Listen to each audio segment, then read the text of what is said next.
നെടുമ്പാശ്ശേരി വിമാനത്താവളത്തിനടുത്ത് പുതിയ railway station. എമിറേറ്റിന് ഉടൻ അംഗീകാരം. 1 വർഷത്തിനകം നിർമ്മാണ പ്രവർത്തനങ്ങൾ പൂർത്തിയാകും. കേന്ദ്രമന്ത്രി ജോർജ് കുര്യന്റെ ഇടപെടലിനെ തുടർന്ന് ദക്ഷിണ റെയിൽവേ ജനറൽ മാനേജർ സ്ഥലം സന്ദർശിച്ചു. നെടുമ്പാശ്ശേരി വിമാനത്താവളത്തിന് സമീപമാണ് പുതിയ റെയിൽവേ സ്റ്റേഷൻ വരിക. കേന്ദ്രമന്ത്രി ജോർജ് കുര്യന്റെ ഇടപെടലിനെ തുടർന്ന് ദക്ഷിണ railway general manager RN Singh സ്ഥലം സന്ദർശിച്ച് എസ്റ്റിമേറ്റ് തയ്യാറാക്കാൻ നിർദ്ദേശം നൽകി. പുതിയ രൂപരേഖയിൽ റെയിൽവേ സ്റ്റേഷന്റെ സ്ഥാനം സോളാർ പാടത്തിന്റെ ഭാഗത്തേക്ക് നീക്കിയിട്ടുണ്ട്. ട്രാക്കിന് സമീപം ഇരുവശത്തും റെയിൽവേയുടെ ഭൂമി ലഭ്യവുമാണ്.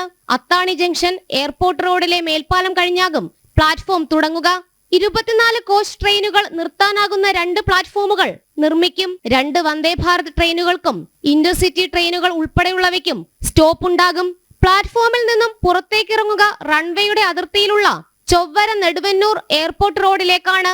മേൽപ്പാലത്തിന് താഴെയുള്ള റോഡിലൂടെ 1.5 കിലോമീറ്റർ സഞ്ചരിച്ചാൽ വിമാനത്താവളത്തിലും എത്തും.